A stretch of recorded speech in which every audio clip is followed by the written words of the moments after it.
Uno de los debates más grandes entre cristianos lo es sobre la identidad de los Nefilim y la identidad de los hijos de Dios que tomaron a las hijas de los hombres como esposas.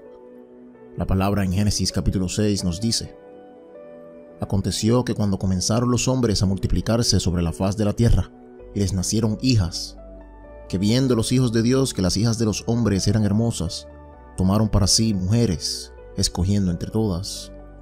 Y dijo Jehová: No contenderá mi espíritu contra el hombre para siempre, porque ciertamente él es carne, mas serán sus días 120 años. Había gigantes en la tierra en aquellos días, y también después que se llegaron los hijos de Dios a las hijas de los hombres, les engendraron hijos. Estos fueron los valientes que desde la antigüedad fueron varones de renombre. De estos 4 versos han surgido un sinnúmero de interpretaciones para describir la identidad de los Nefilim y de los hijos de Dios. Algunos piensan que los Nefilim son demonios o espíritus malignos. Otros creen que son extraterrestres o seres que vivían debajo de la tierra, etcétera, etcétera. Así que en este video vamos a ver lo que tiene que decir la Biblia, la ciencia y la historia cultural sobre quiénes eran los Nefilim y los hijos de Dios. ¿Están listos? Comencemos.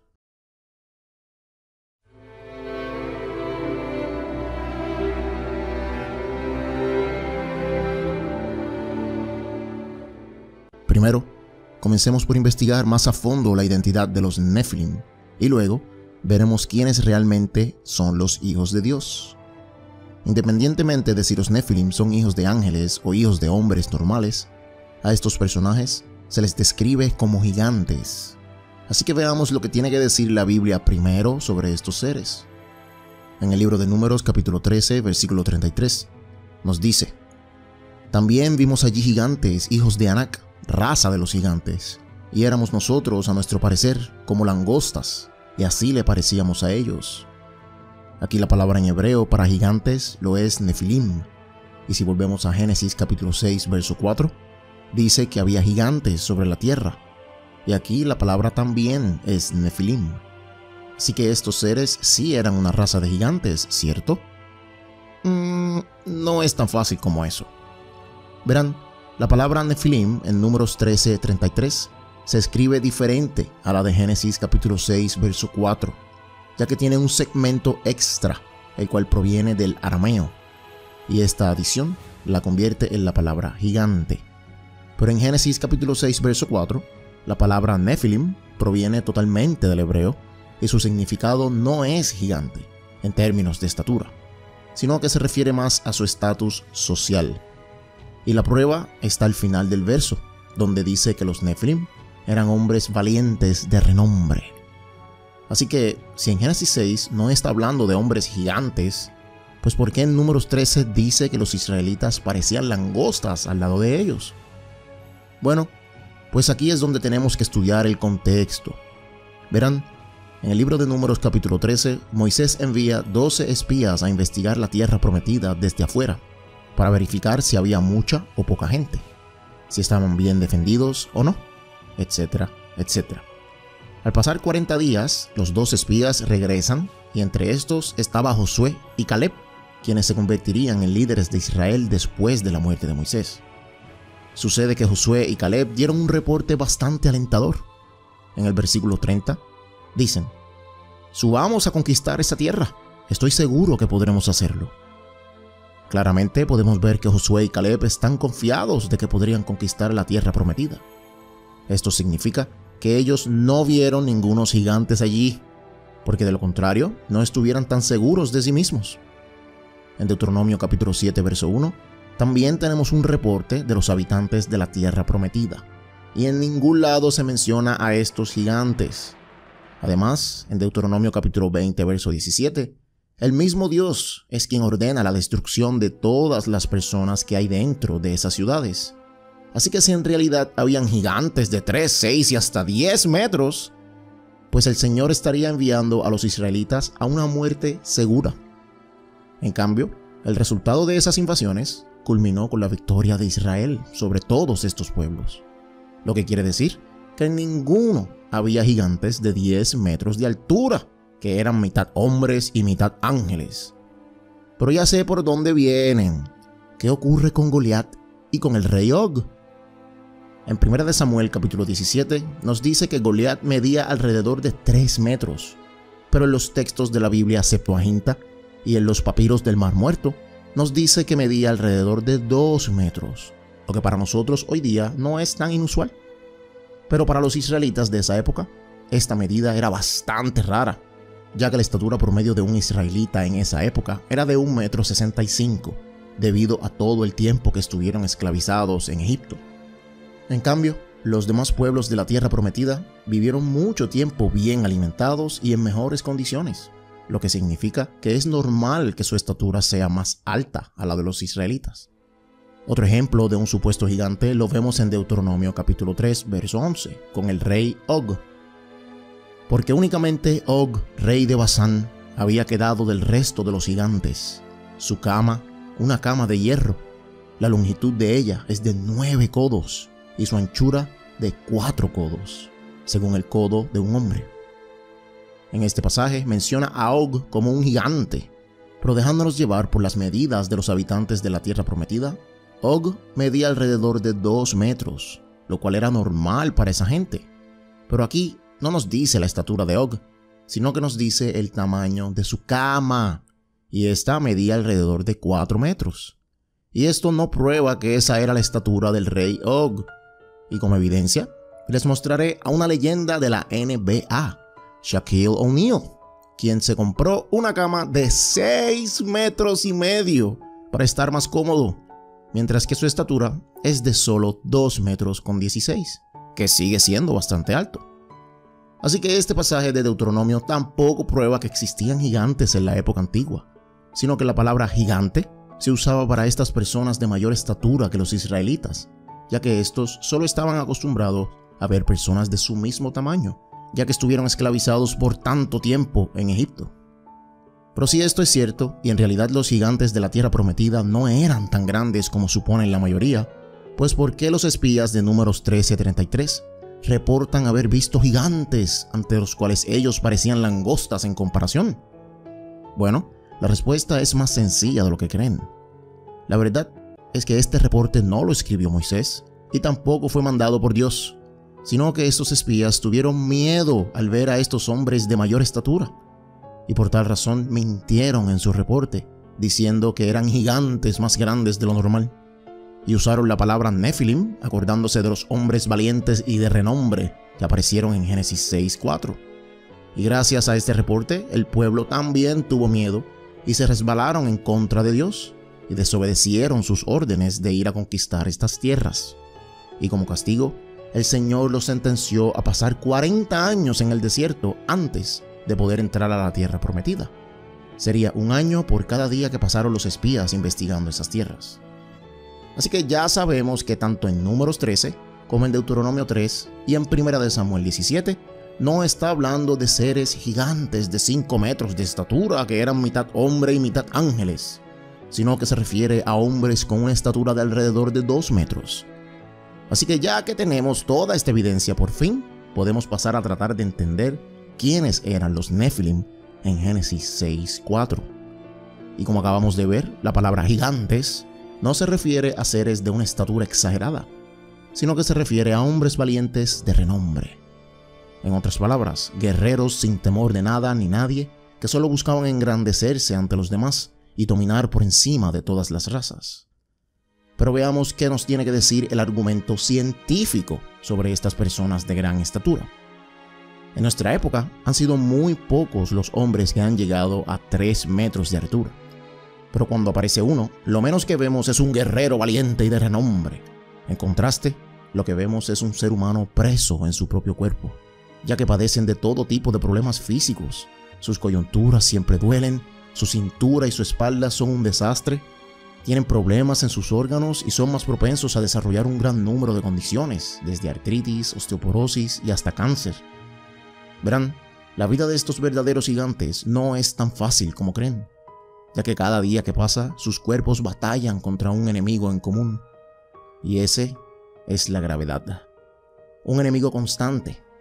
Al tener un cuerpo tan grande, La presión que ejerce la gravedad en la espina dorsal es inmensa, a tal grado que llega a un punto en sus vidas que ya no pueden ni caminar o levantarse sin asistencia.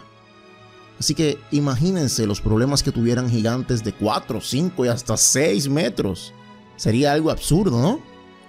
Además, la cantidad de calorías y nutrientes que tuvieran que ingerir a diario para mantenerse saludables y activos sería ridículo. Y ni se diga la cantidad de agua que necesitarían unos cuerpos tan masivos como esos. Y tomando en cuenta la cantidad de comida que había en esos tiempos, donde sí había bastante, pero no lo suficiente como para alimentar a un grupo de gigantes por toda una vida.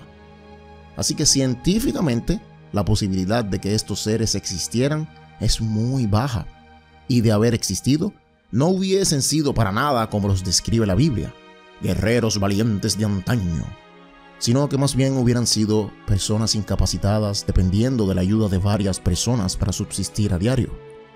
Así que los Nefilim solo eran seres humanos normales, que solo buscaban expandir su pecado más y más, apoderándose de todo lo que podían.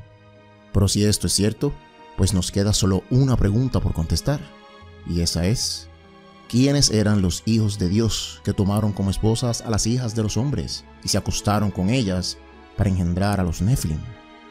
Bueno, pues hay varias interpretaciones. La más popular hoy en día es que los hijos de Dios eran ángeles caídos que tomaron mujeres para sí mismos, y de este junte salieron los Nefilim. También está la interpretación que dice que los hijos de Dios son la descendencia del tercer hijo de Adán y Eva, Set. Los hijos de Dios serían la descendencia de Set, y las hijas de los hombres serían la descendencia de Caín. Esta postura fue la más famosa históricamente, especialmente en el campo reformado, donde hasta el día de hoy la mayoría de cristianos reformados defienden esta postura.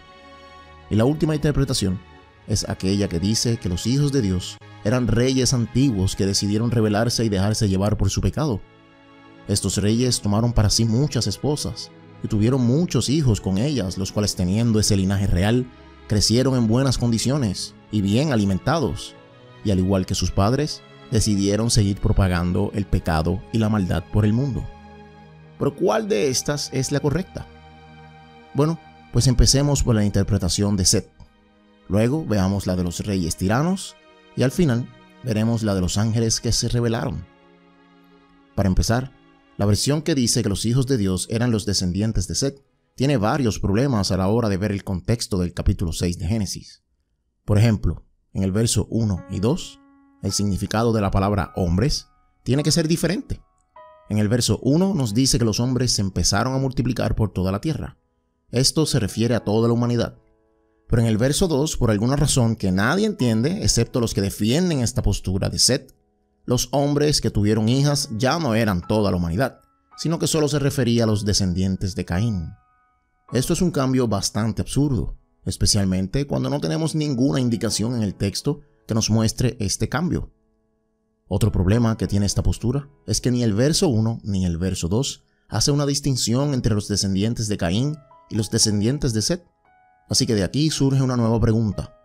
¿Qué es lo que convierte a los descendientes de Set en santos? Porque hasta donde sabemos, tanto Set como Caín eran hijos de Adán. Así que a la descendencia de Caín también se le puede conocer como hijos de Dios.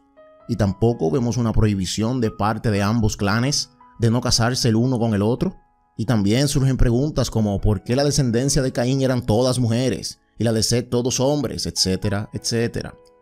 Así que debido a estos problemas con esta interpretación, la misma ha perdido mucha atracción al pasar los años. Y simplemente decir que la descendencia de Set era los hijos de Dios porque obedecían sus estatutos no es un argumento convincente para lo que está ocurriendo en el contexto de Génesis 6. Así que veamos la próxima interpretación. La segunda postura lo es que los hijos de los hombres se refiere a reyes antiguos que se convirtieron en tiranos polígamos, tomando para sí muchas mujeres, y continuaron con la violencia de la caída y el pecado de Génesis 3, 4 y 5. Veamos lo que dice el contexto inmediato de Génesis 6. En el verso 1 introduce un grupo de hombres que se empezaron a reproducir en la tierra, y en el verso 2 nos presenta a otro grupo conocido como los hijos de Dios, que tomaron para sí mismos a las hijas de los hombres. Pero en el verso 3 el Señor dice que su espíritu no permanecerá en el hombre para siempre. O sea, que en el verso 3 podemos ver quiénes fueron los que provocaron la ira de Dios en el verso 1 y el verso 2. Fueron los hombres, y el juicio de Dios vendría sobre los hombres, y no sobre los hombres y los ángeles. El verso 3 nos dice que los dos grupos del verso 2 eran dos tipos de seres humanos, y el verso 1 nos da el contexto. Nos dice que los hombres se multiplicaron sobre la tierra. Y el verso 3 dice que el problema que causó la ira de Dios fue la unión de estos dos grupos de seres humanos. Y por tal razón, la ira de Dios es solo en contra de hombres y no en contra de ángeles, porque el contexto no menciona a los ángeles.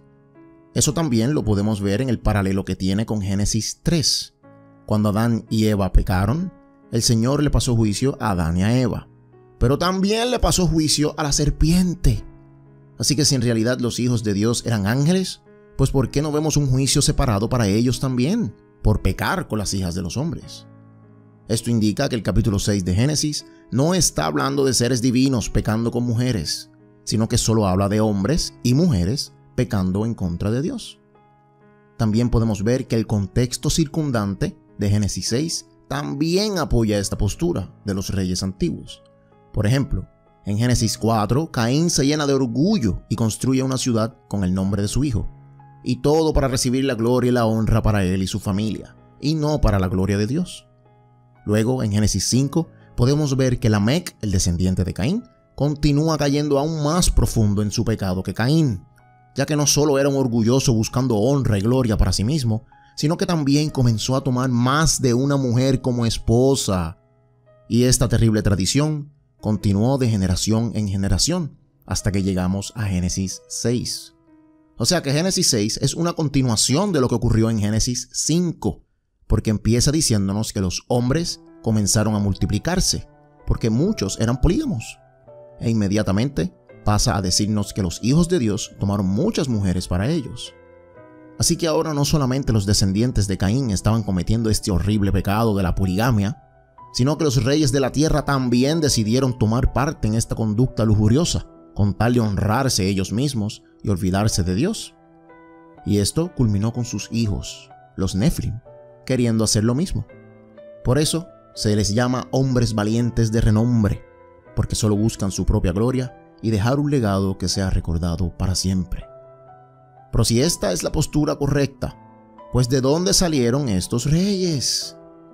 Bueno, pues de la misma forma en que Caín le puso el nombre de su hijo a su ciudad, así también hicieron los descendientes de Caín, nombrando sus ciudades con nombres que les traerían gloria a su familia y no a Dios.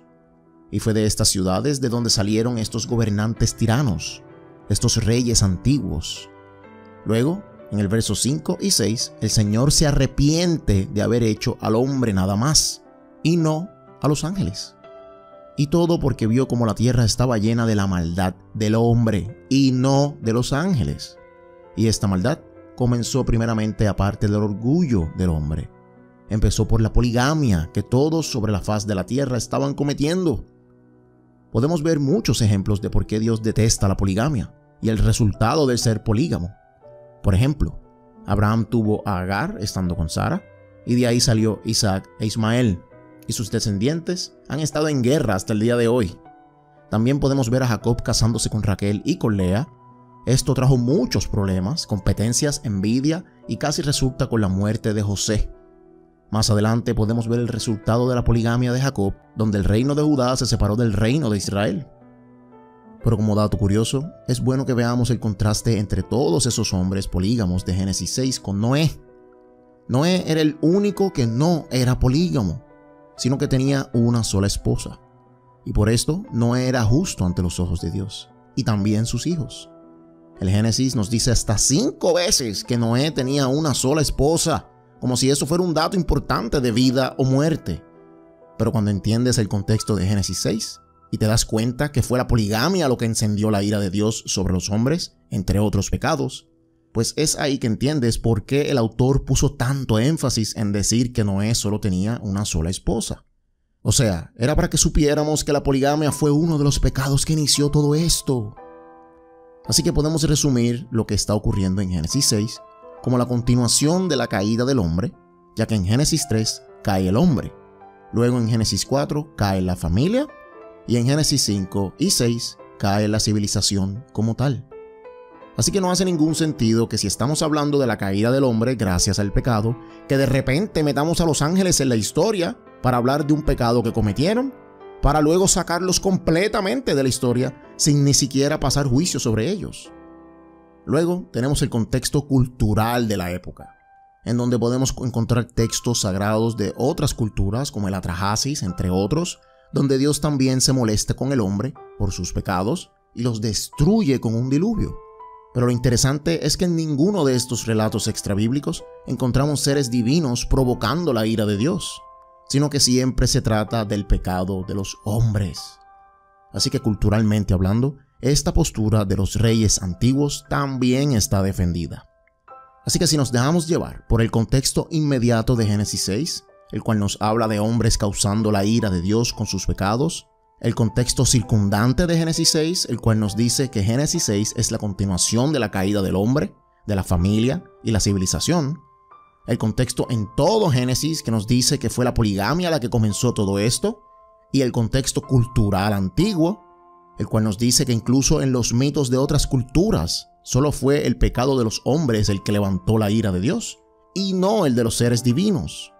Así que tomando esto en consideración, pues podremos entender que los hijos de Dios no eran ángeles, ni tampoco eran los descendientes de Set, sino que eran hombres de renombre, reyes antiguos que decidieron continuar con la caída de la humanidad al pecar horriblemente en contra del Dios del cielo, siendo polígamos. Todo esto también nos dice que los Nefilim no eran gigantes ni seres mitad hombre y mitad divino, sino que eran los hijos de estos reyes antiguos, los cuales querían continuar con la caída de sus padres y hacerse hombres de renombre orgullosos y polígamos, dejando así un legado sobre la tierra para siempre. Ahora pasemos a ver la última postura y la más famosa, y esta es la que dice que los hijos de Dios en Génesis 6 eran ángeles que descendieron de los cielos para tomar a las hijas de los hombres como esposas y así reproducirse y darle vida a estos seres gigantes, conocidos como los Nefilim. El argumento más fuerte que se utiliza para defender esta postura es que en todos los otros lugares donde se usa la frase los hijos de Dios en la Biblia, se refiere a seres divinos, como los ángeles. Y aunque sí tienen razón de que en todos estos lugares sí se está hablando de ángeles, aún así para mí esta es la postura más débil y no la más fuerte. Porque la razón por la que sabemos que en todos esos pasajes, cuando se usa la palabra los hijos de Dios, se está refiriendo a seres angelicales, es porque el contexto inmediato nos está diciendo que son ángeles.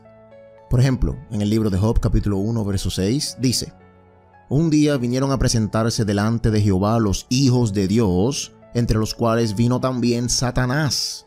Aquí el contexto inmediato nos dice que Satanás era parte de los hijos de Dios, lo que significa que en este verso los hijos de Dios son los ángeles. Y así hay más versos donde el contexto inmediato es el que nos confirma que en realidad se está hablando de seres angelicales. En otras palabras, para saber si en realidad se está hablando de ángeles en pasajes como Job 1:6, no tenemos que buscar pasajes de otro lugar para interpretar lo que dice el verso, ya que con el verso solito podemos entender claramente que se habla de ángeles. Pero en Génesis capítulo 6 no es así. El contexto inmediato en ningún lado habla de seres espirituales, sino que siempre se refiere a hombres. En el contexto circundante de Génesis, tampoco vemos ángeles casándose con mujeres, tampoco lo vemos en el contexto mayor en todo el Génesis, y tampoco lo vemos en el contexto cultural de la época, donde los textos extrabíblicos solo mencionan a los hombres. Así que, ¿por qué para interpretar Génesis 6 ignoramos el contexto inmediato que nos habla de solamente hombres y cogemos textos de otros pasajes para hacer cumplir la concordancia con el texto presentado? Eso es absurdo y una manera muy débil de hacer exégesis, ya que una de las cosas más importantes al interpretar la palabra es no ignorar el contexto inmediato de lo que estamos leyendo. Y en este caso habla de hombres y no de ángeles. En cambio, si Génesis 6 no nos diera ninguna pista sobre quiénes son los hijos de Dios, Entonces podríamos tomar versos de otro lugar para entender mejor. Pero el verso 3 nos dice exactamente quiénes son. Son hombres que provocaron la ira de Dios. Otro argumento es que los autores del Génesis utilizaron obras extrabíblicas para defender la postura de los ángeles. Por ejemplo, en el libro de Enoch habla de gigantes y de ángeles tomando mujeres como esposas. Así que los autores de los papiros más nuevos del Génesis pudieron haberse dejado llevar por el libro de Enoch, entre otros libros extrabíblicos, para interpretar lo que estaba pasando en Génesis 6. El problema con hacer esto es que el libro de Enoch es claramente un invento que no pertenece en la Biblia, y por buenas razones. Así que dejarse influenciar por este relato de Enoch para escribir Génesis 6 fue lo peor que pudieron haber hecho. Y nuevamente, esto no prueba para nada que los hijos de los hombres eran ángeles, sino que solo prueba que los autores se dejaron llevar por obras extrabíblicas que no pertenecen a las escrituras sagradas. Así también usa los versos de Judas y Segunda de Pedro para defender esta postura, ya que ambos hablan de ángeles que tomaron mujeres para sí mismos. El problema es que ni Pedro ni Judas están usando a Génesis 6 como referencia, sino que se están dejando llevar por el libro de Enoch, el cual no es inspirado por obvias razones. Por ejemplo, en el libro de Judas capítulo 1 versos 5 al 7 dice: Mas quiero recordarles, ya que una vez lo sabían, que el Señor, habiendo salvado al pueblo, sacándolo de Egipto, después destruyó a los que no creyeron, y a los ángeles que no guardaron su dignidad, sino que abandonaron su propia morada. Los ha guardado bajo oscuridad en prisiones eternas para el juicio del gran día, como Sodoma y Gomorra y las ciudades vecinas, las cuales de la misma manera que aquellos, o sea los ángeles, habiendo fornicado e ido en pos de vicios contra naturaleza, fueron puestas por ejemplo, sufriendo el castigo del fuego eterno. Aquí claramente podemos ver que Judas menciona a los ángeles fornicando, y los defensores de esta postura utilizan este verso para decir que Génesis 6 habla de ángeles y no de hombres. El problema es que Judas no está haciendo referencia a Génesis 6 en ningún lado, sino que está utilizando el libro de Enoch. De la misma manera, 2 versos más adelante, Judas habla de cómo Miguel y Satanás pelearon por el cuerpo de Moisés, y esto tampoco es bíblico, sino que lo sacó de un libro apócrifo llamado La Ascensión de Moisés. Así que Judas está sacando ejemplos de libros apócrifos para expresar un punto teológico sobre la fornicación, y no para dar un argumento histórico de lo que pasó en Génesis 6. Lo mismo ocurre con 2 de Pedro capítulo 2 versos 4 y 5, que dice: Porque si Dios no perdonó a los ángeles que pecaron, sino que arrojándolos al infierno los entregó a prisiones de oscuridad para ser reservados al juicio, y si no perdonó al mundo antiguo, sino que guardó a Noé, pregónero de justicia, con otras 7 personas, trayendo el diluvio sobre el mundo de los impíos. Aquí podemos ver que la palabra infierno no es la palabra tradicional del Hades, sino que Pedro usó la palabra Tartarus, la cual se refiere a las partes más profundas del inframundo, donde en la mitología griega fue el lugar donde los dioses encadenaron a los titanes. Pero en este caso, Pedro dice que Dios encadenó en ese mismo lugar a los ángeles que pecaron. Aquí nuevamente podemos ver cómo Pedro está usando mitos griegos para ilustrar un punto teológico y no un hecho real que ocurrió en la tierra. De lo contrario, esto implicaría que los ángeles cayeron una segunda vez. La primera vez cuando se rebelaron con Satanás, y la segunda cuando tomaron a estas mujeres para sí mismos. Y esto es totalmente absurdo, ya que la palabra no nos dice nada sobre esto. Así que si tomamos esto como algo histórico, pues tenemos que argumentar que Pedro creía en los mitos paganos de Grecia. La realidad es que tanto Pedro como Judas y hasta Pablo toman historias del libro de Enoch o de poetas paganos para expresar un punto teológico y no para presentar hechos históricos. Es como decir que las parábolas de Jesús ocurrieron de verdad, cuando todos sabemos que solo son historias que el Señor contaba para expresar un punto teológico y no algo histórico. Así que eso también es una pobre interpretación para defender esta postura. Al final, podemos concluir que tanto el significado de la frase los hijos de Dios, el relato de los supuestos gigantes, el contexto cultural y las influencias de libros extrabíblicos como el de Enoch y la Asunción de Moisés, los mitos griegos y los poetas paganos, no son suficientes para probar que esta postura es correcta, ya que el contexto inmediato de Génesis 6 nos habla de hombres y no de seres angelicales. Así que al final, la postura más sólida para mí, basado en los argumentos científicos, culturales, contextuales e históricos, es la que dice que los hijos de Dios eran los reyes de la antigüedad, que cayeron en el pecado de Lamec y tomaron muchas mujeres para sí mismos, causando todo este caos que terminó con el diluvio. Y los Nefilim no son gigantes de 4, 5 y 6 metros de estatura, mitad hombres y mitad divinos, sino que eran simples hombres orgullosos que buscaban expandir el legado de sus padres y el suyo propio, convirtiéndose en hombres de renombre por toda la tierra, polígamos y pecadores por demás. Pero humildemente les dejo saber que mi postura en este tema no está sellada en piedra, porque no es un tema de alta prioridad, aunque sí la defiendo grandemente. Pero si tú crees que me puedes hacer cambiar de opinión, pues escríbeme en los comentarios. Tengamos una conversación productiva sobre este tema. Así que si te gustó este video, recuerda que me puedes apoyar con tu donación en Patreon para ayudarme a seguir haciendo videos como este y muchos más. El link está en la descripción. También recuerda suscribirte y apretar la campanita y dejarme un like. Y nunca olvides que la verdad se encuentra en los secretos.